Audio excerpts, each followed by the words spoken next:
Welcome back, everybody. It's episode 9. Episode 9, Overcoming Gym Doubt and a Guide to Gym Confidence. Welcome back, everyone, to the show. We're back in the studio that we were last month, and we've got potentially some new sound effects, which we've got. This is the first one. That's the first. We're not going to finish that off. So, health and happiness, everyone. Welcome to the Strength and Motion Show, an online experience curated specifically for the members and fans of Strength and Motion Academy. If you haven't heard of our space before, we're a 24/7 gym in Midvale, Western Australia, and our goal is to provide a space where people can build a strong and mobile body using a functional and holistic health approach to training and life.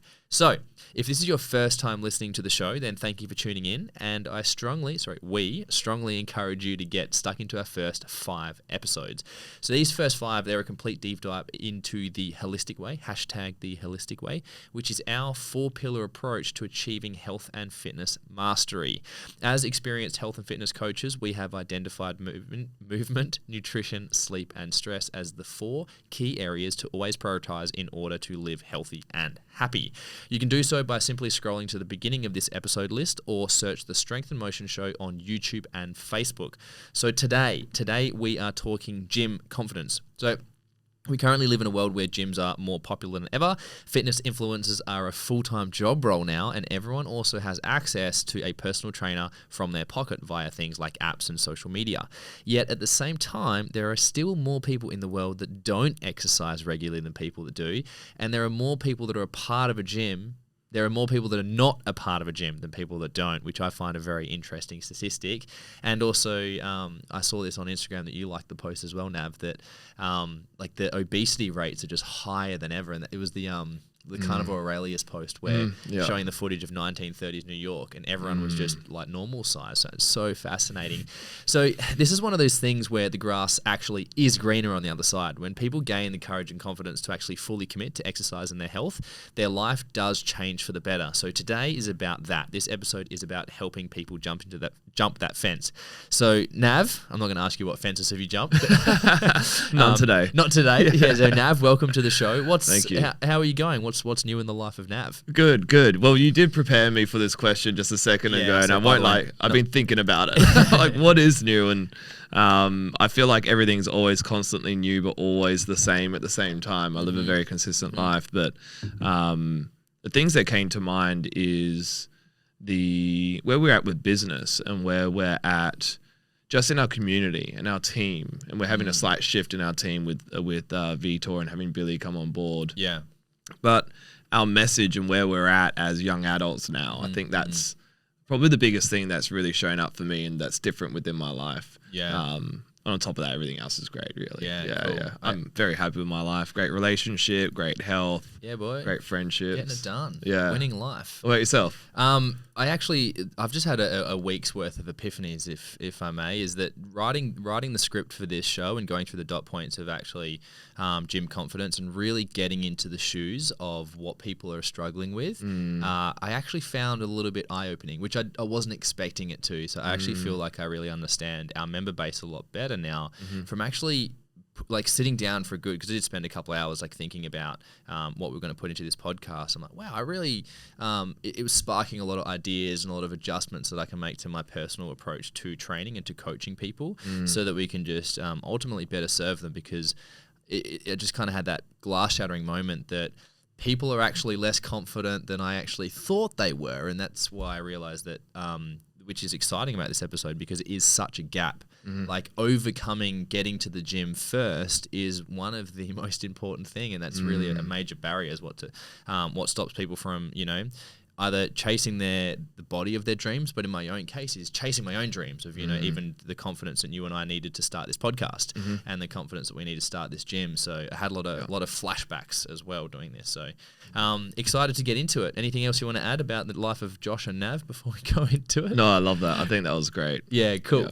Yeah. So when we talking on the topic now, gym confidence, and really what we're trying to do as a result of this podcast is equip people and share some thoughts with people that really can empower them to get excited and courageous about coming into the gym. So I was hoping you could share some of the things that you realized along the way as you were making that transition to being a non-gym goer to to a gym goer. Yeah, and I'm a very unique gym goer. Yeah. The things that I do are very unique, and I would not have done the sort of movements I do in the gym when I was starting out, that's for sure. So my journey started out, I was on the smaller side of things. I was a lean, smaller child, teen even. So starting out, I was very self-conscious of even being called small. You know, it really, really hit me in the feels. It really hurt me. I never really expressed it. I just laughed it off. Like, yeah, I am small, you know. Yeah. So starting off at the gym, it actually brought more attention to that. Yeah. There's more conversation around my physique because the conversation of going to the gym came up. So people talked about me being small. And that really was challenging. So I had to go into the gym, the fear of the conversation and taking responsibility and look at myself was very, very hard at first. And then the next stage was I started to get results. Yeah. I started to get results, and then I started to be judged for my results. So the irony is we're going to get judged for no matter what we're looking like and whatever we're doing. Yeah, exactly. Yeah, people are going to judge no matter where you're at. So I went through that. I went through the phase of being called a fuck boy and a pretty boy and being, what's the word, overly confident or focusing on myself too much because I was training. I wasn't falling into the same sort of behaviors that other people were doing. The FOMO of missing out on parties and events because the amount of times I went to parties and I wasn't drinking and the amount of judgment I got for that was weird. It was absolutely weird. But as I gained more confidence in that and expressing my truth, I could really see that other people were actually wanting to experience something very similar. Yeah. But they were unable, they were in the same cycle as everyone else and that. So a lot of it was coming down to the FOMO, feeling judged, missing out on events. That's pretty much my journey really through it initially. And then we'll dive into other stuff as we go along. Yeah, I find that interesting. It really is it's their version of communicating their own insecurities is that judgment. Because I also relate to that. I had friends that also didn't want to be associated with the gym and then also didn't want to be associated with us as gym goers. And as our friendship circle, when we were younger, as that was starting to divide towards the people that wanted to like partake in the health and fitness versus people that didn't, there was an element of tension in the air, but it was because they actually wanted to be healthy as well, and they didn't know how to express that, and so there was that level of like shut-offness to the relationship, you know. I think it's like their self-judgment and self-critic it gets projected outwards towards others. Yes, which I understand. I've done it. I probably still do it to a degree as well. And probably, oh, here we go. Excuse me. Just choked on my own water there. I was trying to speak and swallow at the same time. Well, it doesn't work. Doesn't work. So going into gym confidence now, right? I think it's important to actually even define what is gym confidence because people can see gym confidence as a lot of things. Even I often just I view confidence as courage, but a lot of people view the word confidence as cockiness as well. And we really want to spend a bit of time like helping the listeners differentiate the difference between the cockiness and actually just the desire to want to do good within oneself as well. So Nav, could you give us a bit of a definition here, please, about what do we see gym confidence and what are we talking about now when we say gym confidence? Yeah, so I actually wrote confidence is about gaining self-assurance. So it's gaining the skill, the familiarity of the experience of the person, the environment, or what we're doing, the thing that we're doing. And so it's hard to just go into something completely new with complete confidence where we're unfamiliar with it. There's so many unknowns. We have very little skill. So we know we're probably going to be bad. And we haven't experienced it. So it's like I shared with the familiarity, it's unknown. Yeah. So when we go into this experience, it's hard for us. This is where I think courage takes us to that point. I think courage pushes us in the direction of the unknown territory, the knowing that we're going to be bad, but we could be better. And then through that experience, we gain confidence. Yes. I think some people can, and I've experienced this as well, we can have a level of confidence by maybe bringing in previous experiences of overcoming anxiety or fear, and then we could go in with a level of confidence in knowing that I've done this before, I can be confident. Yes. But that tends to be what builds confidence over time. So if someone's never been in the gym before, they're low skilled, unfamiliar with the environment, they have this anxiety and fear surrounding how they're looked or if they're going to be judged, that's going to bring so much fear and anxiety within themselves moving into that space. And a lot of the time it takes an exposure. It's like exposure therapy. It's this therapy of going and showing up and gaining more skills and familiarity that will build confidence and self-assurance over time that, I could do this. I'm okay. Yeah. Yeah, no, that's really good. I didn't put it in the podcast notes, but I did a bit of Googling just to see what is the definition of confidence. And I found some interesting notes that we did a presentation a while ago with our AE business, and I remember looking up the definition of confidence back then, and we put it in a slide. Is confidence is defined by the absence of fear. When I actually researched it recently, none of Collins or Oxford Dictionary had that conversation. That it's been changed, and it's actually around self-assurance and the self-belief in oneself. Oh, there you go. Yeah, super fascinating. But I also stumbled across just a random sports psychologist article, and I can't remember what the 4 were, but she talks about the 4 different types of confidence. But 2 of them, as you touched on, is there is a like a false confidence that you put on if, let's say, like you're going to jump off a cliff and like you don't into the water go swimming, right? But you don't know, you might not have jumped into the cliff before or jumped off, and you don't really know what's going to happen, but you just kind of just tell yourself that you're going to be okay and jump into it. But then once you have been through an experience, you start getting feedback from yourself that you have actually done it. And then you have feedback from others to tell you that you've done it as well. And so I don't know what the word for it, but it was kind of the two of those different phases of confidence where there's always a period of time when you try something new where you actually haven't done it, and then there's a follow-up confidence that comes when you have actually done it. And that does relate to the absence of fear, because the fear is from the unknown, but then you have to have the self-assurance to get through that moment. And then once you have gone through that moment, then you can use this data and the experience to then validate yourself. So I think that's really, really cool. So looking at confidence, that's the main case, right? If someone's low in skill, they're low in experience and low in familiarity with the thing or the place, that basically means they're not confident, right? Yeah, cool. So I can definitely resonate with that, as well as that I've experienced a lot of anxiety around things when I was new to the gym, or I was like, even remember the anxiety of going to the next year in school when you kind of know that it's school again, but you don't know that it's actually, there might be a new kid, there might be new friends, some of your friends might have left, and you don't even know, like, when you go to the classroom, you're like, where's my chair going to be? Like, where am I going to hang my bag? And I actually found that kind of recently, that I'm a coach.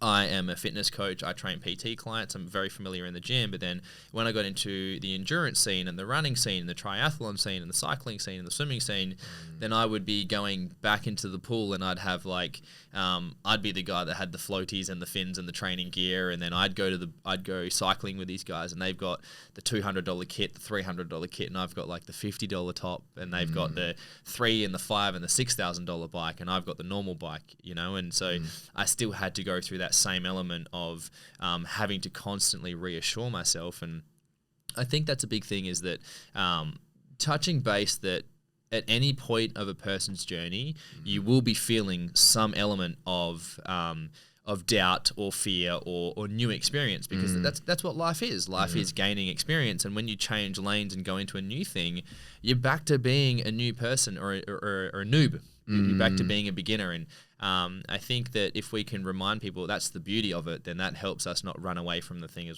I'm not confident. And if I'm not confident to go to the gym, it's like, well, that's the point. And that's the best thing that you can do for yourself, is learning to gain that courage and embark on a new journey. And it's that metaphor of overcoming a minor hurdle that allows you to pursue anything in life, whether it's the gym or finding new friends or changing career paths. It's still the same concept of it as well. So that's a really cool thing that I wanted to just touch base on when, you know, I was a beginner, when I was getting into it as well. Can you just touch base, Nav, on talking about how people tend to compare themselves to others as well, especially when beginners enter a space and then they're comparing themselves to someone that might be an intermediate or an expert? Yeah, so we've obviously been talking a lot about beginners, but even as you mentioned, as someone that might not be a beginner to health and fitness, yes, you're a beginner to a new environment. Yes. And with that environment will then come a whole set of new people. I was going to say dogs for some reason. You know what I mean? It's like, a dog-eat-dog world. Yeah, well, literally, you know, we're all animals to a degree. And I think there's a part of us that I think there's an innate part of us that battles that environment. It wants to fight to a degree, and I think that's healthy for us as well. I think it's really healthy to find that edge of anxiety and excitement. It's this perfect edge of the anxiety and the excitement meet one another. And when we go into a new environment, normally there's going to be a level of comparing of, okay, what does this environment have?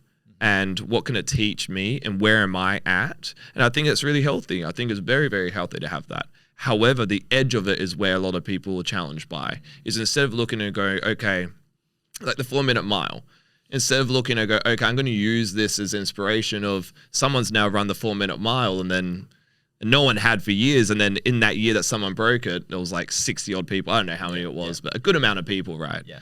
I think that's the healthy part of comparison is we can look into the environment and go, okay, well, these people are capable of doing this. Where am I in this hierarchy or skill level or environment? And then you could start to progress from there. But if we then start to compare ourselves so much that we start to then beat ourselves down and don't actually give ourselves the excitement part of that journey, that's when we start to become paralyzed and not move forward and not even set foot in the gym, which is where a lot of people are at. Absolutely. For those who haven't heard of the 4-minute mile story, just give it a quick Google. It's Roger Bannister. But basically, running a mile in under 4 minutes was actually deemed impossible at some point.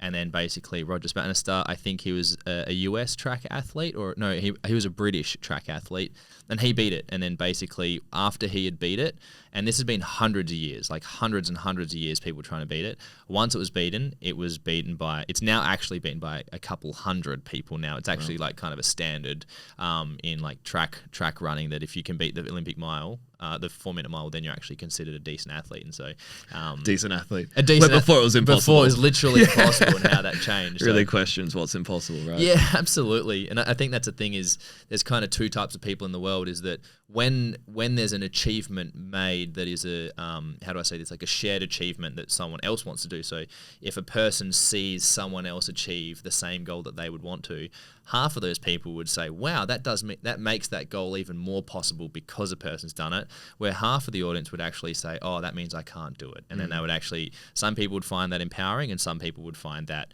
disempowering. And that's what we want to talk about later on in this episode, is how to frame your mindset like a winner, and how you frame your mindset so that confidence isn't really a thing that is an issue for you. And we'll be sharing strategies for that. And that's really what confidence is about. It's less about overcoming confidence, and it's more about improving your relationship with confidence, because once you understand that we're always going to experience anxiety, and in actual fact, the anxiety is a good thing because it keeps us humble in a way, and it keeps us on our toes.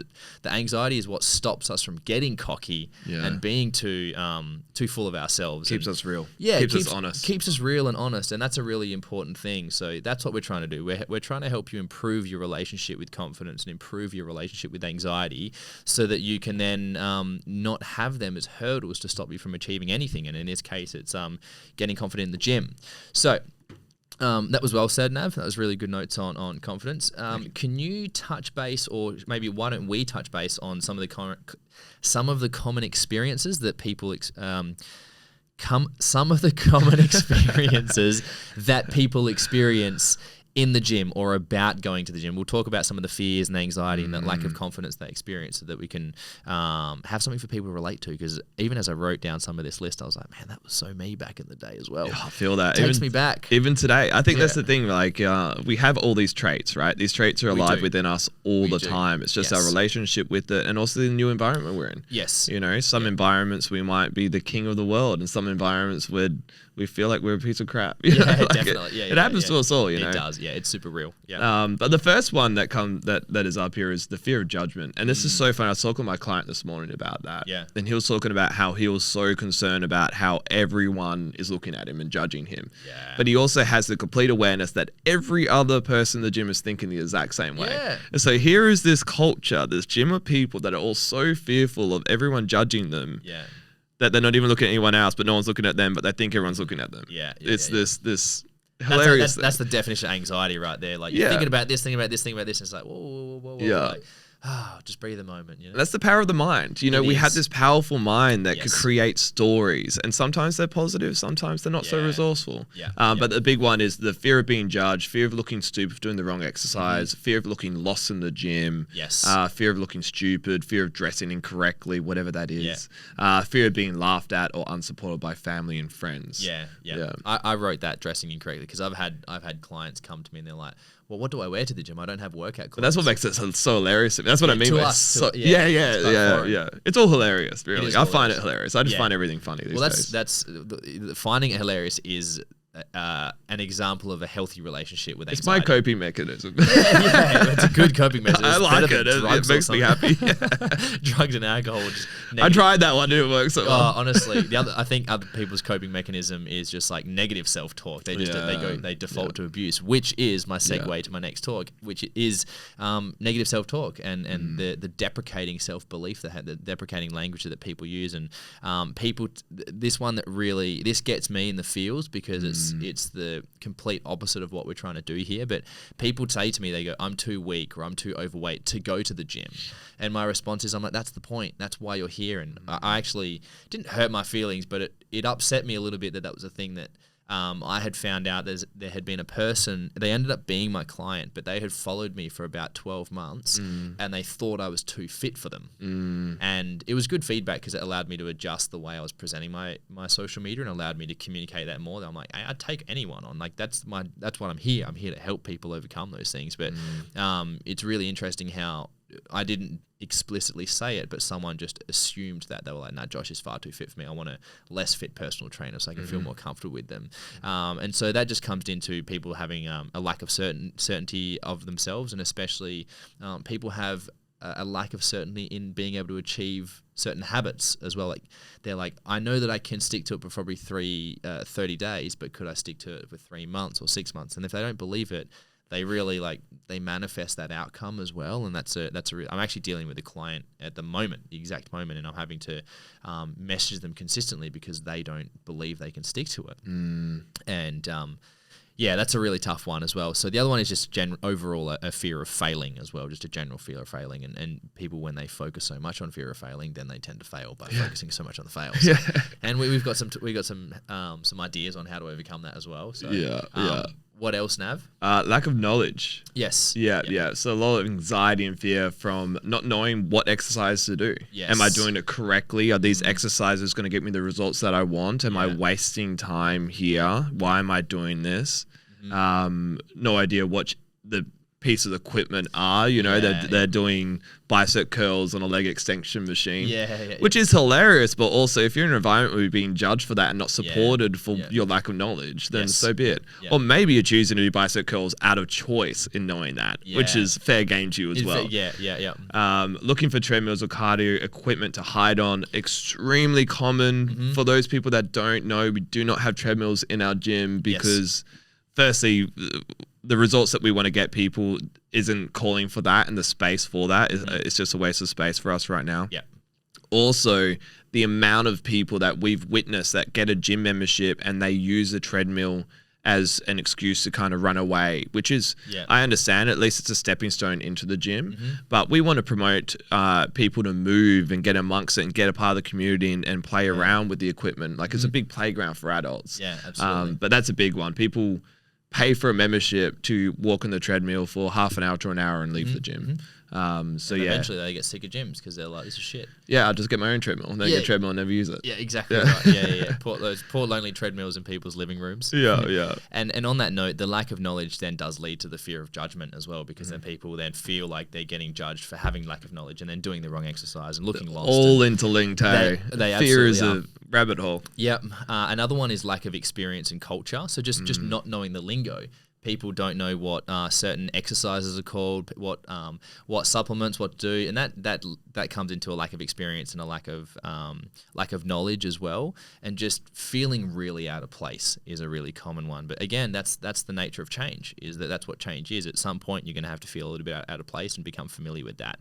And the other thing is not understanding what other people are doing, and then therefore they can't discern, so they can't tell the difference between what people are doing and what people are not doing. So then I've had people say to me that I'm too scared to copy people because I can't tell if they're doing the right or the wrong thing. So I don't want to copy someone doing the wrong thing, then I'm doing the wrong thing, then I'm getting judged. Yeah. And then I'm like, whoa, you're getting anxious as you say that. So calm down, like take a breath. So. I had that conversation with a member the other day, actually. Yeah, really? I saw someone deadlifting a certain way and they're like, oh, I think that looks different to how I deadlift. And they're like, do I do it this way? So I didn't deadlift. They didn't deadlift in the end. Yeah, right. It's just too overwhelming. Yeah, I get that.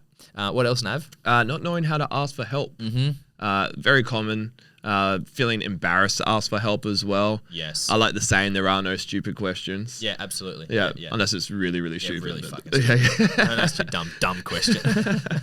But we're not going to judge you for it. No, you know what I mean? Like, we might have a little laugh and giggle, but I think that's healthy. Yeah. Not knowing who to speak to for help. And lack of trust within personal trainers. And once again, that could be the fear of like your setting up that barrier, which isn't allowing you to get to know people or to get to know whether they're trustworthy or not. And you might not know how to speak to them to ask for help. But it could also come down to the environment. You might not be in the right environment where there's welcoming coaches that aren't going to judge you. Because in reality, unfortunately, which is why we built our own gym and our own space, the fitness industry does hold a lot of ego. It does. And for a lot of personal trainers, they have their own beliefs of themselves and others, and there is a level of judgment that comes across clients and people that might not know what they're doing. And it really triggered for me once where I heard the saying that people aren't stupid, they just don't know.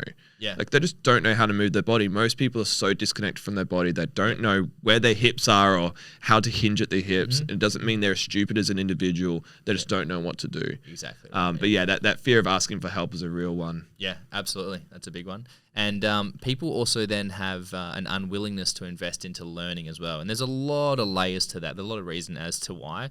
But I think one of my mates was a physio, and I had a bad experience with a physio, and he said to me, he goes, well, if you fell off a chair, would you stop sitting on chairs? I'm like, that's actually a really good point. And he really helped me just kind of relax a little bit with my resistance to that as well. And so people having an unwillingness to invest into learning also means that they try and learn from constant free content, which often lacks value. And then people get caught up in the wrong ideals, because a lot of the free content is from and content can be like videos or courses or things, ebooks online that are usually commonly out there to sell a product or a service that person's trying to have. And so with lacking some of that clear, defined information, people then allowing themselves to be misled as well. So that's a common one. What else, Nav?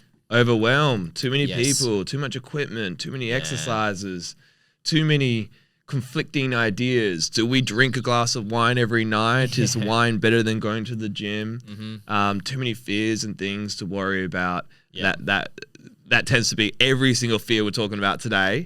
Put that all into one bucket and then we're overwhelmed. I'm not going to the gym. Yeah, absolutely. And it's so easy. People are like, fuck it. I'll let future Josh worry about that.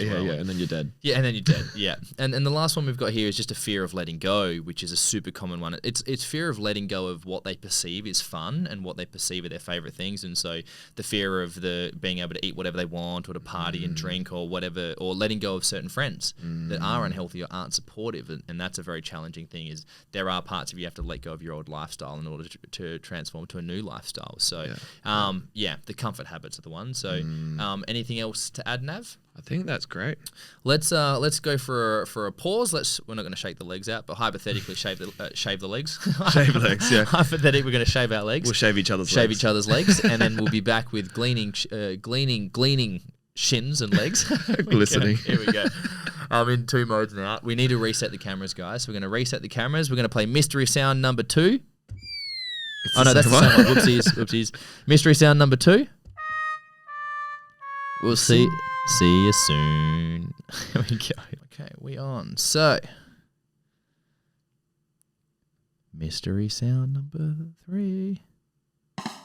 Oh, that's a good one. I like that one. I think it's the same as last time. Was it last time? I think these are very much I don't know if we can actually. I'll see if there's maybe when we're just recording and stuff, I'll try and see if I can cycle through them. There was a button that you can cycle through the sounds. Yeah, that was last time. I'll figure it out. Maybe not. I'll get too distracted. Welcome back to the next section. We're right back here. Even though, again, like we say in every episode, the gap gets trimmed out. But anyway, it's always fun to say we're back. So, back to the confidence game. As we know, building confidence is largely a mindset factor.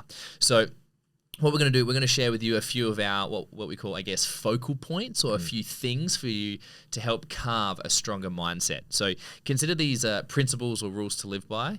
I did say, I was in my notes, I was like, consider these, because I'm thinking about tattoos. I'm like, consider these like tattoos that once they're on, they're not on, but you can also get tattoos removed now. So I was gonna yell at you. I'm like, what's another analogy for a thing that sticks? But anyway, I just decided, right, just start these and don't ever not do them ever again. That's basically what I'm trying to say. So consider these principles or rules to live by, and we have 4 points here. So Nav, pick us a point. And, okay, I already got it. It's the first one. Focus on what you can control. This is probably my favorite thing ever. It's something that I innately do quite well. I think I'm quite comfortable in this sort of space because there's an infinite amount of things in the world that are unfolding, that we can move into, that we could do, that we can not do. Like that overwhelm is real, and that's where a lot of people are at, and it's where I used to be at, and sometimes I get stuck in it still. Yeah, but it's understanding what it is you can and can't control, and then also understanding what it is that you do want to control and where is that going to take you. And when you could release yourself from the things that you can't control, if you can't control, you can't control it. What are you going to do? You try and force yourself to control something you can't control. You're just now stuck in this cycle of hitting your head against the wall.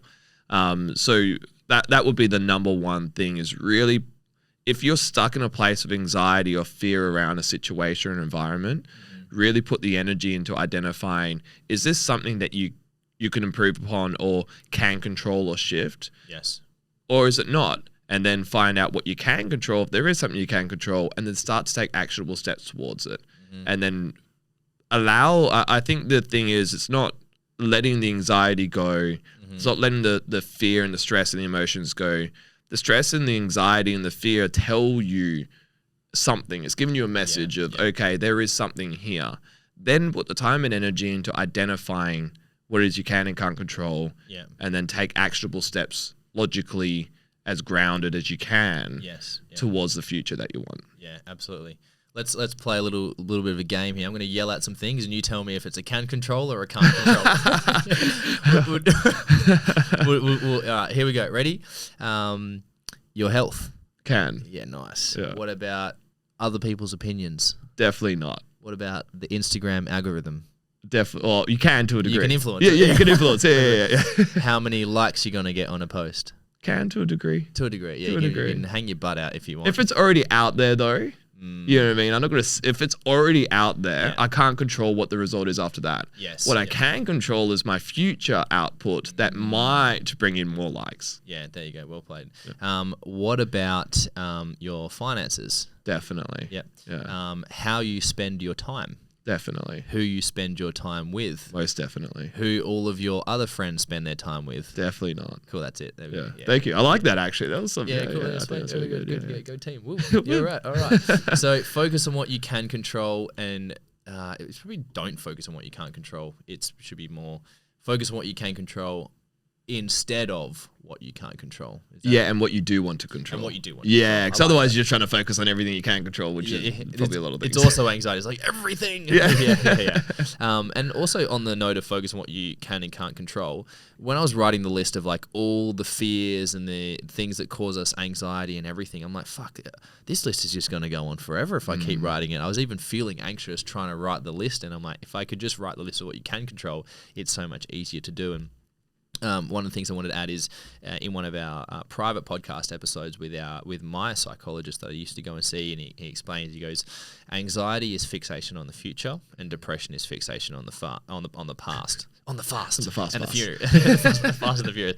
And so if you start thinking about these uncontrollable outcomes, they always exist in the future, and therefore they're always going to put you in a state of anxiety, because you just never know until that moment is until the future is into the present. So that's a really good one. The next thing that I'm going to talk about is acceptance. And so it's what we mentioned before. It's accepting that you always will face a form of stress and a form of anxiety and a form of doubt. Those are things that you cannot escape because they are natural human emotions, just as much as you can't actually escape judgment from other people. And you'll always find yourself instinctively judging as well, because judgment is a survival, and it is a survival and a habitual human trait as well. And we do that. And so people are always scanning their environment for familiarity and for things that may cause a threat to them, whether that's a real physical threat or a psychological threat.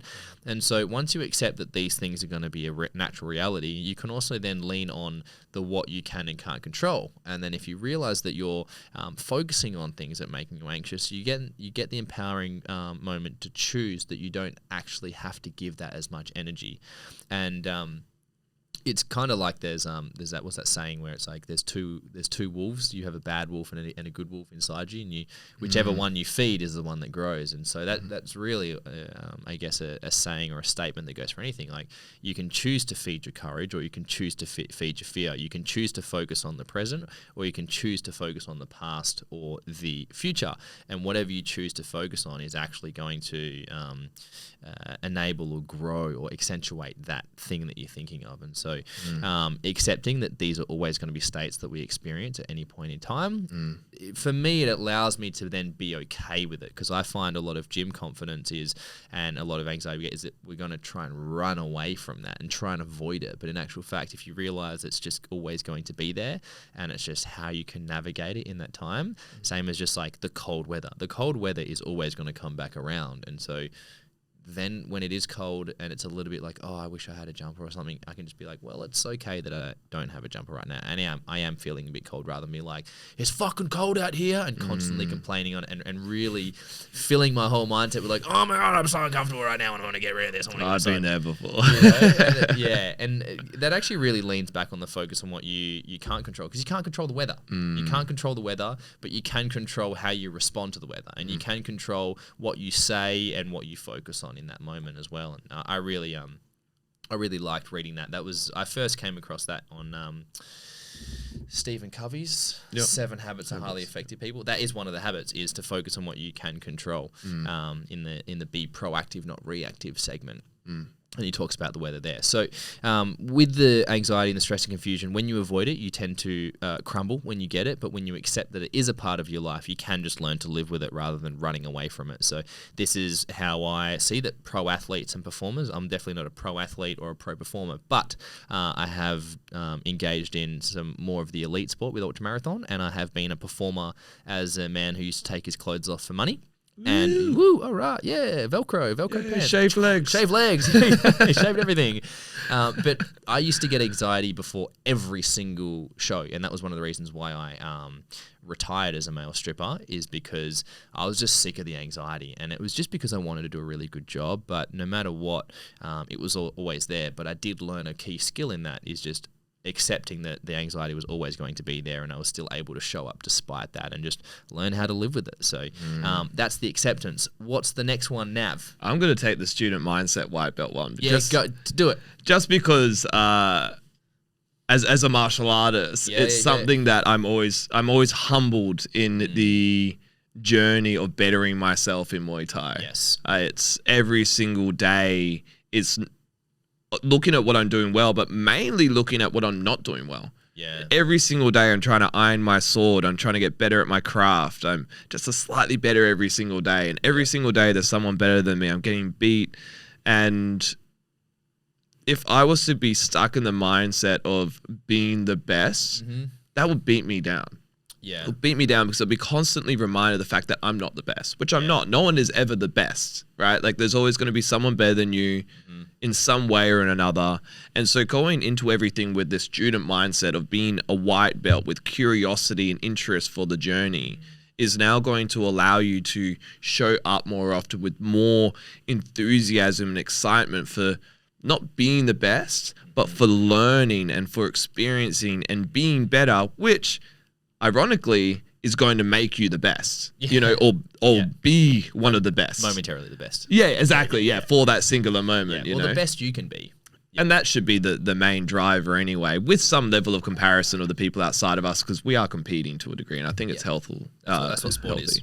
Especially in sport, right? Yeah. I even think in life, I think having a level of competition towards most things, I think is very healthy. Yeah. But that's maybe just me. No, I resonate with that as well. It's finding that finding that balance point with it is being able to lean on the comparison without letting it consume you. Yeah. And without allowing yourself fall into those self-deprecating moments as well. And being playful with your friends and your family and other businesses and other athletes.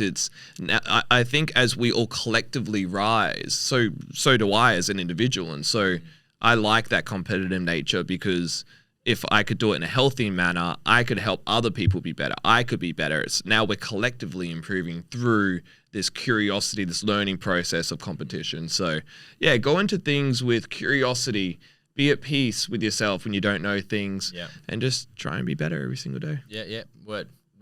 Love that. There is, you'll probably know this better than I, but there is a martial artist, like a judo guy, he was a teacher, but he was asked to be buried with his white belt. Do you know that one? No. Okay. Well, neither do I. But I know there was a teacher of some sort, some sort of martial art teacher, and they had a ranking system with belts, and he was, obviously like the grand master of whatever. And he asked to be buried. He asked his students, or told his students, to bury him with his white belt, to signify that one is always a white belt, or you should have the white belt mindset and always a student. And so now I'm gonna have to dig it up and find out who it was. The white belt. The white belt. Yeah, who's the white belt guy? But I was almost about to open my laptop and do it, because I still haven't remembered who was the large frame guy that we mentioned in last podcast, the large frame podcaster dude that was interviewing.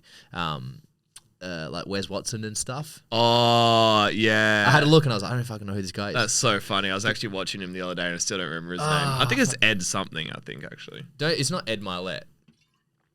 Might actually be. He's a big dude, right? Ed Milet's a big dude. He looks like he rides motorbikes. I think it even big. Okay, yeah. He's the one that did the real stupid quote about like cutting his day into two, and then there's like, then I've got 2 days. And he just became an internet meme. Maybe we'll have to find that internet meme now as well. I know. So the next one, Fambalam, which is Fambalam being the listeners, is setting yourself up to win. So before I touch base on that, the first three is focus on what you can control, acceptance, and the student mindset / the white belt mindset. And the last one is setting yourself up to win, which is a really smart maneuver to do. Setting yourself up to win is taking the time to find the right crowd to associate with as well. Finding the right time to find a gym that you feel comfortable in as well. And so, like we mentioned before, if you want to find yourself a good personal trainer, for example, try not to put yourself in a gym that's full of shit PTs. Obviously, that's a hard thing to figure out if you're completely new. And this is why we recommend trusting your gut. And we'll look at this in a moment of like how to find a good PT as well. But try and find a gym that you think you're going to feel happy in and you think you're going to feel comfortable in. Otherwise, if you go to a gym that you're already intimidated to go to and then you go there and the salespeople are pushy and it feels like the devil's behind the counter that's like, yeah, sign up, join my gym and we'll put you in this locking contract and et cetera, et cetera.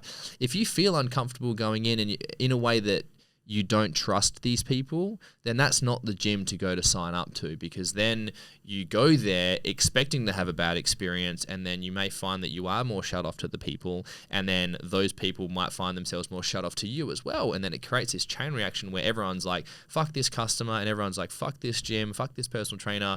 And then you got to go home and be like, I'm never going to a gym ever again. And that was shit. And that's the whole thing of like, if you fell off a chair, would you stop sitting on chairs again? And the answer is, in the chairs case, no. But if you really wanted to find a place to get stronger and learn about more of your body, you're going to have to find the right gym. And they do exist. There's probably more now than ever. We need more of these gyms, but that is the thing that I'm getting at, is just taking your time to find the right gym, take your time to find the right crowd and find the right people and the right trainers to ask questions to as well. And so I'm in the running scene as well, and you have different run clubs as well. And so it's not just exclusive to gyms, it's just finding the right people to surround yourselves by. Put yourself in the right environment where you know you're going to thrive and then grow yourself from there. So that's a recap, is focus on what you can and can't control and focus on what you want to control as well. Acceptance of just everything, acceptance of human nature and the facts of reality, setting yourself up to win, and having a student mindset / a white belt mindset. Was it Ed Milet? Did you end up finding out? Oh, I think it was Brad Lee. Oh, I love Brad Lee. Dropping bombs. Yeah. That is that dude. Lee. Yeah. He does the dropping bomb thing. I wouldn't call him a large frame dude. Dude, look at his... He's a unit. He's a unit. In my head, I was thinking of a dude with a gut.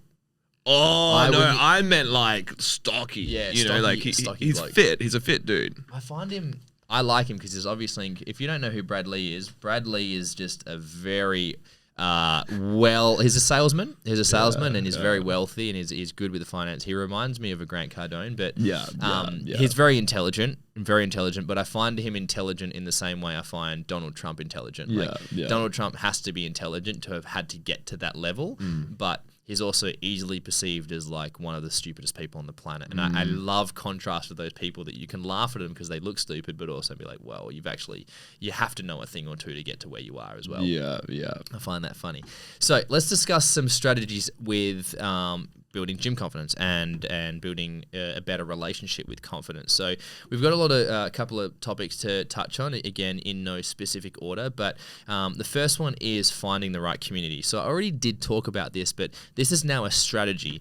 If you are trying to set yourself up to win, you want to find a gym that makes you feel good. And so patience is key here, is that if you want to find a space to get into or you want to connect with a trainer online, take your time and look at different trainers, whether you're going online. Find forums where people are talking about things. Do your due diligence of looking up the reviews of these people or these spaces and like really have a look at the whole market. Don't just jump into the first one that you see.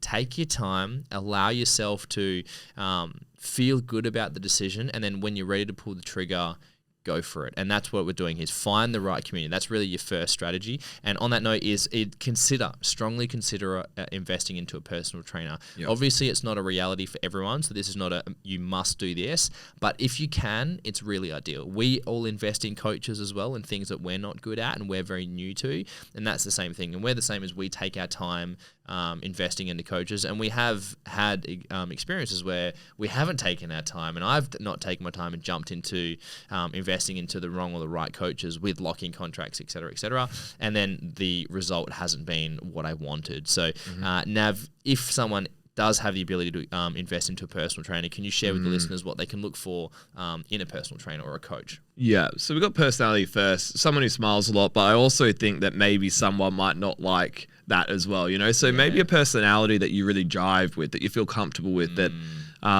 you can actually spend time with. Yes. So you're about to spend time sharing your life, your health, what's intervening in your success and health. And a lot of personal stuff tends to come up in the personal training scene. So at least as someone you could somewhat resonate with or connect with, that actually genuinely wants to know how you're going and actually ask you how you're doing. Yeah. You come into the gym, you're just doing your hour PT and you're shooting out, and your coach hasn't asked you anything about how your sleep is or your lifestyle or what's happening outside the gym, how your results are going, how you're feeling, then that coach can't get you the optimal results, because there's so much more than just going to the gym, which is why we do the holistic way. Yeah, absolutely. One who looks like they listen. So someone that actually has good eye contact, good body language.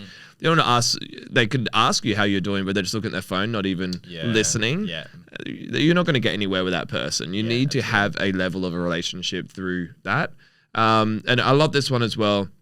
Someone specific in training people in your field or what you want to achieve.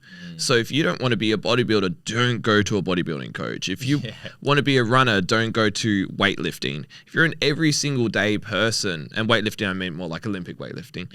If you're an every day person that wants to just have good functional ability, strength, that can walk upstairs with ease, go on hikes, run, throw, jump, just do everyday things that you would with your family or with yourself, you're going to want to find a coach that shares very similar clientele and teachers and coaches in those areas as well. So it's important to maybe stalk them on social media, stalk their website, look at their reviews, and find out who are they actually working with. Other clients that they're working with, do they look like you?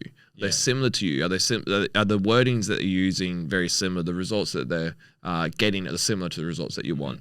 That's extremely important. Yeah, very good. Very good. And so what about goal setting too? Because this is often either done as an individual, but it's also done with coaches as well. So what could someone what they could do, or how can they go about setting some realistic goals as well? Realistic, I think, is a key word here. Yeah. Which kind of comes into the SMART goals, right? Yeah. So it's specific, measurable, attainable, realistic, or reasonable, and time. So whether it's so it has to have a time and it has to be realistic within that time. So it has to be within those the SMART goals to allow yourself to find out whether it's realistic. See a professional. Gain professional knowledge on where you're currently at and what journey you can go on and whether it's possible. Yes. You might think you might be able to achieve a result, but you might not be able to.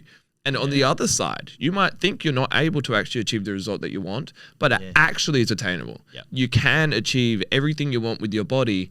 However, it might be a harder road than you expect, and whether you're ready to commit to that is another question. Yeah. So seek help, do your SMART goals, and then once you have your goal of what you want to achieve, set goals on habits, actionable habits that will get you those results. So things like gym attendance, time spent at the gym, as opposed to actually the weight that you've lost. Yeah, absolutely. Very good. So those are the things about goal setting, and this is really big on this, is because we encourage people that are in this phase where you're likely, and you being the listeners, is that if you are very, very new, then this is where it really pays to invest in a coach. You don't have to have a coach long term, but just help get the wheels turning, help just get you moving and set a little bit of guidance. You might just see them for a session or two, but that way that helps you break a lot of those barriers and set you on a path that is going to be really, really achievable. Then when you're on your own, this is where I have a list of gym strategies that I like to have. So the Drink Fountain strategy is my own personal strategy.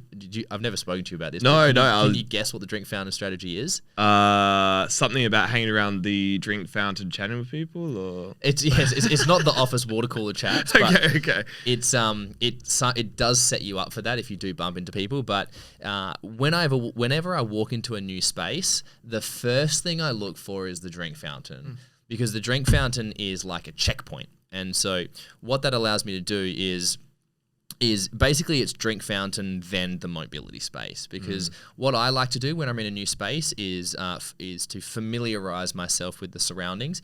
And I'm naturally a very observant person, so I love to stand on the outsides and just have a look around and kind of find out what I'm dealing with. I like to take a step back and look at the big picture. And so if I'm in a gym, I like to find an opportunity where I can just stand somewhere and then just scan and have a look at things. And some people that especially are paranoid about looking lost in the gym, they might not be comfortable doing that. And so if you find the drink fountain straight away, and the best way to do it is when you walk into the gym, go to the counter, when obviously you're signing up or you're actually paying for your single session. Like when we travel, I'm going to a new gym, I'm like, where's the drink fountain? Or where are the drink fountains?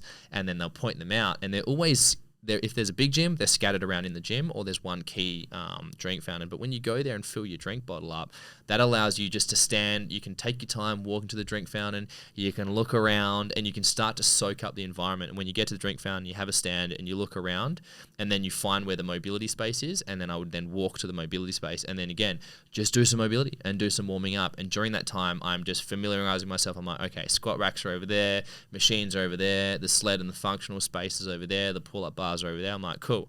All right, that's my next checkpoint. And then you just kind of go from checkpoint to checkpoint to checkpoint. And before you know it, the workout's done and you really know the place inside out. The next thing after the drink fountain strategy is finding off-peak times. So again, you can just ask the staff about this, but off-peak times are times when it's not busy, which is a great time to be in the gym because it's nice and quiet and it's friendly.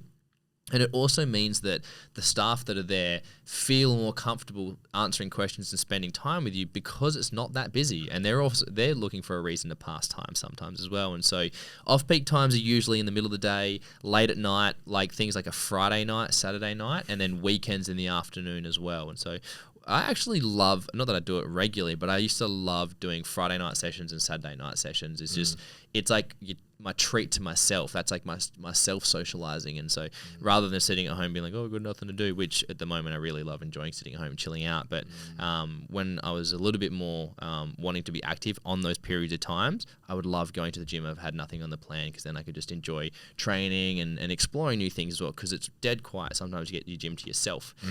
The next thing on the gym strategies is frequency first, intensity later. So people tend to be the opposite. They tend to be like, yep, I'm going to train this many hours, and they go super hard, very big in running. People are always sprinting off the bat. But what is in my opinion, more important is that you spend some time being frequent at the gym.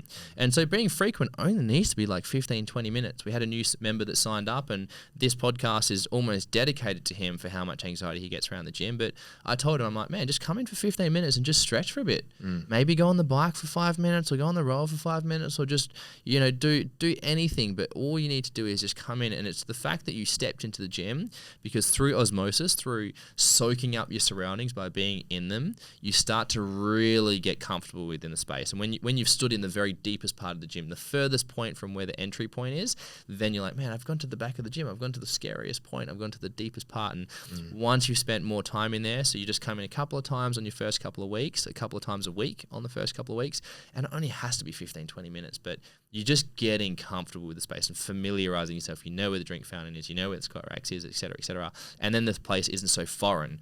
And then you're then starting to become more and more confident, and you're building yourself up to do there. So what's next, Nav? Leverage your network. Nice.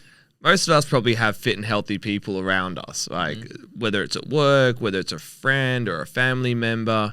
We most likely have someone close enough to us that we could actually pick their brain. Yeah. We could communicate with them. Hey, how do you do this? How do you do that? So instead of, obviously, I think it's extremely valuable in investing in ourselves. So investing money and time into a PT, by far top of the hierarchy. Yeah. But second to that, a helpful thing is communicate with fit, healthy people that you know.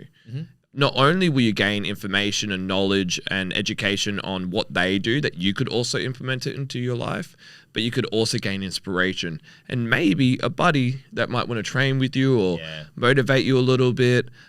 Creating some sort of buddy system is helpful as well. And most of these people might actually want some support themselves. Yeah. You know, they might be lonely in their own journey of of health and fitness, which in fact, talking about that out loud now, I have many friends and many people in my life, and there's thankfully one of my best mates, Dill, he trains at the gym now, and we train together once a week, and I absolutely love that. And it's something we get to resonate with each other on as well. And there's so many of my friends and family that if they came to me and they asked me to give them my time, I would. Yeah. Because I also know of the power of health and fitness. Yes. And a lot of these people in your life that might be fit and healthy might actually benefit just as much as you in you going in on your own health and fitness journey. Yeah, definitely. It collectively builds them up, it builds you up, and it builds up the world. We're all better people for it. Yeah, and they get better by teaching. You know, a great way to learn is by teaching. Yeah, absolutely. Yeah, I agree with that. And so obviously the very last one is listen to the Strength and Motion show, guys. That's all you need. You don't need anything but this podcast. That's the literally main point. That's the ultimate gym strategy, is listen to the Strength and Motion show. And I put how many winky faces? 5 winky faces in the show notes. There we go. So we're going to have a quick camera pause again, and then we will just roll in, I guess, to the conclusion. We're pretty much ready to wrap up. Yeah. Mystery sound number 4. I think we did that one, didn't we? Oh, we did. That was number 3. All right, number 3 or 4, what is it? Whatever. 4. So she really enjoyed that. She did, didn't she? Oh, I'm a bit like, ugh. Sounds a bit. I feel like whatever microphone that was recorded, I'm going to wipe it. Yeah, fair. That is fair. All right, we'll be back in a momento. You don't want to hear that one again. I don't want to hear this one. I don't like this one. Is this? We've done this. We haven't done that one, I think. Oh. So that's the sound. That's the applause, and then that one's the bam bam. Yeah. Oh no, bam. And this is the bomb. And that's that one. I think that's the bomb. The bomb. That's the bomb. I think so. I think it's the bomb. There's usually I'll do it after the episode, but there's a button where you can cycle through, and there's like a new. I remember that from last time. Maybe you held down. Maybe. Oh no, sure. That's just an ear noise anyway. I thought it was one of these previously. Hey. No. Figure it out. Yeah. Oopsies. We're back. We're back for the tail end of this podcast. Welcome back. We're here again. We haven't gone anywhere, but we're here again. We've shaved all of our legs now, and we're ready to share our mystery items. Oh yeah, let's do it. Yeah, straight into it. Yeah, so, cool, beautiful. Nav, would you like to start with your mystery item? Yeah. So I thought well and hard about this one. Yeah, it's himself. Yeah. Be confident. Be me. You can do it. Yeah. No, my mystery item. I actually just brought my hoodie. And this is my functional patterns hoodie. Functional patterns. Just because functional patterns is so good. Nowdy, if you're watching it, Nav did a group fitness class this morning. Oh, don't tell Nowdy that. Don't tell Nowdy. Oh man, I nearly message him actually, but the hoodie I bring in because it represents what I think is important about clothing is utilizing it to gain confidence. I think sometimes it could be helpful to buy a new pair of clothes, a new pair of trackies or shoes that you have a little bit more, flair in your step when you go to the gym. Like a modern day armor.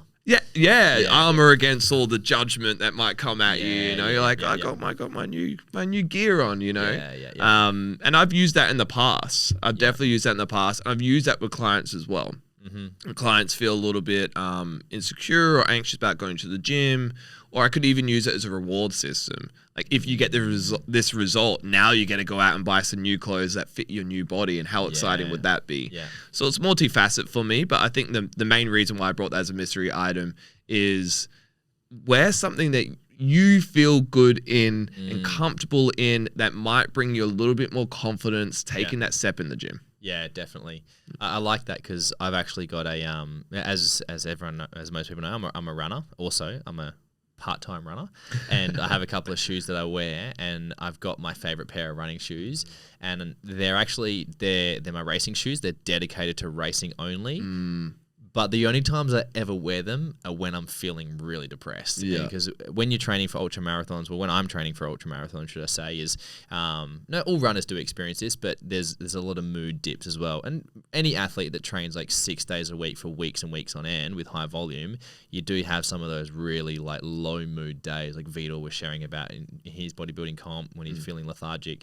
And so I put on my fast shoes, and I'm like, I feel better by putting these shoes on. So that's a really puts a pep in my step, literally, with all these extra things. So, Miss Josh's mystery item, I have brought a bottle of wine. There we go. Oops. Yeah, I brought a bottle of wine. Liquid courage. Liquid courage. So, although it's not liquid courage, I do actually... I have a note on liquid courage that I do want to add at the end of this, so just remind me about that. But if anyone's wondering, it's a Chapel Hill The Vine Dresser Shiraz 2019 McLaren Vale from South Australia. So most of you don't know actually, but I am not a drinker, but I actually haven't been drunk since before I opened up the gym. So I'm actually going to get drunk in a couple of months' time because I'm going on a bucks... In a couple hours. In a couple hours, I'm getting wasted. I'm going on a bucks night in Thailand, a bucks weekend, so I need to start preparing myself for that. But there's two main reasons why I brought up this bottle of wine as my mystery item. The first reason is to treat yourself. And what I say between treating yourself is like, if you have like one of those self-love nights where you sit down and you're like, I'm going to have like a massage and a wine and a movie, I'm going to chill out, and you treat yourself, but give yourself some time to set yourself up for success by having like a self-love night where it doesn't have to be a wine, but it represents that self-love moment where you sit down and plan your goals and really think about who you are, what you want, why you want it, to really get yourself into that mindset and gift that moment to yourself and give you that opportunity to spend some time with yourself. As I do this as well, is why I'm encouraging the same behavior, is that give yourself the time to reflect and think about the future. And that really allows you to get very clear on what you want and what kind of gym you want and what results you want, even if it's just like a research night, but give yourself a night to do it. And that's the first part of that. The second one on that is, I just started thinking about the third one, forgot my second point. The second point on that is the wine also represents that you don't have to fully let go of the alcohol. You can still bring alcohol into your life. You have to acknowledge that it's not going to be the thing that's going to fully help you, but finding a balance point is what becomes achievable, and learning how to have alcohol with moderation, or in moderation, should I say. And personally, I don't really drink at all, but I'll still have a drink here and there. So even though I haven't been drunk, probably once a month, not this whole year, I've just had a drink the other weekend, but once a month I'll have a whiskey or a wine with dinner if I'm out with friends. If I'm very likely going out to dinner tonight with some old mates as well, and I might have a drink, but it's still allowing myself to enjoy myself without fully destroying myself. And the third point of what I want to say with the liquid confidence was that you can't do this in the gym. It doesn't apply to gym, but I've done it. Yeah. Don't question that. Yeah. It didn't go well. Alcohol and lifting does not work whatsoever. There has been scientific studies on that. But when I used to work at the strip club as a male stripper, and what we used to be defined as himbos, guys that would sell lap dances, is whether it was in the club selling lappies or whether it was going to the hens night, to private hens night, a lot of guys would have liquid courage. They'd have a shot or they'd have a drink and they'd go in a little bit boozy. And what I found is that after about 6 to 12 months of me consistently being sober and them consistently having liquid courage, is that they didn't expand as much and they didn't grow as much as topless waiters or himbos or strippers, because they weren't as fully present, because they were a little bit pissy, they were a little bit boozy. They didn't remember as much, and so they weren't sharpening their saw as much as I was because I was sober. And so after a 12-month period, I was notably a better communicator, a better listener, and a better lap dancer, and overall a better waiter and a performer because I had been sober. And that's just the side story that I wanted to share about liquid courage. So it's a great story. Yeah, I agree with that completely. Yeah, definitely. That's the way to go. That's the way to go is have fun when you're not trying to grow yourself, but if you're really trying to improve oneself, rely on yourself, and that's the fastest way to improve. So I just want to recommend some resources and some things, Nav. Are there any resources or people or books or anything like that that you would like to recommend? I'll mention my ones because I wrote it on my own document. Yep, go for it. We did write like social media people to follow for gym confidence. One that came to mind, which is he's killing it right now, is the Joey Swole guy. Really? Yeah. Have you seen much of his stuff? Not recently, but I used to laugh at him in the past because he's just a bro. Oh, he is just a bro, but he does a lot of these videos now on gym positivity. And a lot of these people that might post videos, which most people see on the internet, of being judged at the gym, or the gym fails and people laughing at people, he then captures those videos and then puts a more positive spin on why you shouldn't be doing that the gym should be a safe environment. And the comment section, the community that he has is very, very positive. Really? He's absolutely killing it right now in that space. So he came to mind. That's really cool. I have to check him out myself now. Definitely rate. Yeah. He's really blown up recently with those sort of videos. Right. And then the books that came to mind, confidence. I wrote The Power of Now only because Eckhart Tolle's really in the forefront because he's got a new book coming out. Yeah.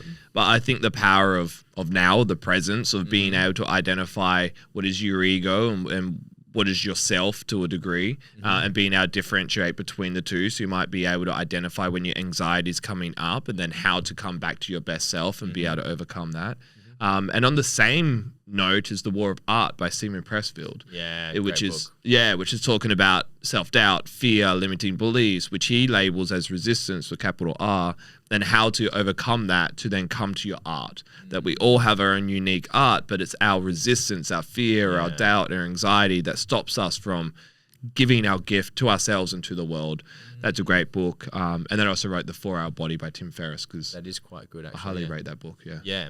And I think Stephen Pressfield just recently had a new book come out. Yeah, I can't remember the name of it. I also can't remember it, but I think it's a funny name, actually. I think it's like, I did get excited. Stephen Pressfield is a fantastic author. Amazing. Fantastic author. I don't consume his stuff enough, and I feel like I should, but I have nothing but positive things to say about him. And if that man's got something to say, it's worth listening to, because he's just a very well-educated and grounded and certain author when he shares his words. So the other ones that I've got, it was really interesting for me to list off. I wrote a list of like fun/young personalities, whereas I don't see these as like explicit coaches to follow in as per se, but in the same way that you've shared Joey Swole, just a couple of random names came to mind that they are still putting, in my opinion, real positive impact on the industry. And it sucks that there's a couple of people that I know that I've missed. So these 4 that I've got listed off are just the 4 that came to mind. I could list off so many more, but the first one is Jack Hanrahan. I think that's how to spell it. He's a British guy. But he shares a lot about, he's mostly about training, but his philosophy behind training is just all about prioritizing your movement, prioritizing your mobility. He's done FRC, but he does a lot of he still does a lot of bodybuilding, like functional bodybuilding kind of work. But again, he just has a really good philosophy and a good ethos behind prioritizing your sleep, your health, your well-being, as well as at the same time trying to build a really strong body that just looks aesthetically good. And people like that, I really appreciate what they're sharing, because it shows people that you can still build, quote unquote, a massive chest without having to prioritize just staring in the mirror non-stop as well. Shona Virtue is another one. She's also British as well. She's also done some FRC, so she's really big on posture and women's well-being and keeping their hormones healthily balanced as well. And the other one is Sherelle Grant, who's also probably my favorite Australian, I guess, influencer, and she also speaks very similar to Shona Virtue, and I just find her like the female version of us, when she still has a bodybuilding background, but she still prioritizes your health and your well-being and all of that. I really put her and Kirsty in a similar boat. Absolutely. Hey? Yeah, I see a lot of similarities between her and our coach, Kirsty. Yeah, our coach, Kirsty. Yeah. I agree with that, definitely, because that's what it is, and that's also what the future is about. Like, we need more positivity in the world, and the people that are putting that out there are really doing a good job, and that's what people need as well. On top of that, these are just a couple of coaches that came to mind as well. Eugene Teo, he's also a friend of Sherelle Grant's. Again, bodybuilding background, but really appreciates and helps people. It helps encourage people to prioritize their stress management, their sleep, their health. And although also an ex-bodybuilder, doesn't do bodybuilding himself because he doesn't want to put his body through that same stress as well. So he shares some really good stuff. Coach John Goodman, he's more of a coach for the coaches, but the things that John Goodman is saying and that he preaches to us as coaches are also really good for people to be digesting if they are scrolling through their news feed and there's a random John Goodman post up. And he just speaks truths really, really well. He's quite poetic with his words, and he speaks very clearly as well. He's very articulate as well, like that. And then Alan Aragon. Alan Aragon is generally a little bit beyond most people, because you could probably describe him as a fitness academic. But Alan Aragon, he has co-authored, it's like a men's health, the men's health magazine, Men's Health or Men's Fitness, which I hate those magazines, but he authored a book with it, and I think it's called The Lean Muscle Diet or whatever it is. But that's a really good book for beginners as well. More probably for males, I think, the way it's structured, just the way it's worded, but also a great book as well. On top of that, we've also got Ben Carpenter and Jane Smith. Those guys are just really good at, they speak in a fun way as well, and it's really nice to listen to them. And that both of their books, Ben Carpenter's recently released his book. I think you had the name of that, because I didn't write the name of that. Oh, yeah, it was... Everything Fat Loss. Yes. Everything Fat Loss by Ben Carpenter. Nav and I, we've been watching Ben Carpenter for like the last decade now. Yeah. He's just consistent. He deserves the credit. Yeah. And so credit to him. I wanted to give him a shout out on the podcast. So Ben Carpenter's book is really good. And James Smith, also Not a Diet book. They're both around, not only are they both around nutrition, but your relationship with food and your relationship with yourself, which I think, as we talk about, is very important as well. Muscle and Strength Pyramids by Eric Helms. They're also really good. Probably, again, a little bit more bodybuilding specific, but a lot of people that are getting new to their weight training are really still quite focused on aesthetics and wanting to feel and look stronger as well, so it's quite helpful there. And Kelly Starrett's Supple Leopard. Even though some of his techniques are not as common, maybe you could argue they're a bit outdated, the book itself will still get you fantastic results, and it's still, like, we still use a lot of those techniques to these days as well. So Kelly Starrett's Supple Leopard is still a great thing to do, and that's all I got. Yeah, love it. I got. Yeah, that's great. It's about an hour and 15 for this episode, so beautiful. Yeah, we'll definitely lucky you guys. Lucky you guys. An hour 15 was. We're trying to keep these to 60 minutes, but guess who writes the script? Josh does, and Josh has very little concept of time, but he's a lovely dude, and people like listening to him, I hope. So, thanks very much for tuning in, Fambalam. Our next episode is. Well, I don't exactly know which one it will be. It'll probably be that one, the one that you want to do.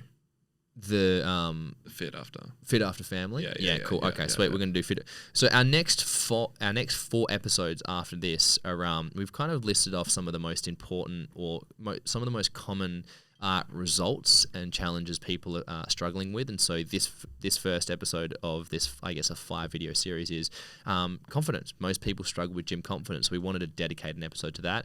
The next one is then likely to become fit after family. And so there's like 2 subcategories of this. Is there are people that start families and then they kind of lose themselves and they're still navigating life with children. And so we want to help people navigate that. But also people that are in their like 40s and 50s and 60s who have actually kind of finished with their family. The kids are now like got their driver's licenses, they can get themselves around, and they're not so much a time burden on the parents anymore, and where the parents are like, fuck, we can prioritize ourselves again as well. And so our next episode is very likely going to be the Fit After Family dedicated podcast. And the following 3 after that are 3 of the most common results we find that people are asking for, which is strength gains, which is pure strength, like just getting stronger, where they're a little bit less focused on exactly how they look, but they want to be stronger.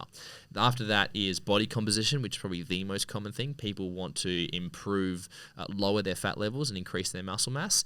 And then the third one is functional mobility. A lot of people want to prioritize their posture, get the shoulders open, get rid of their neck tension and their headaches and their back pain. Sciatica.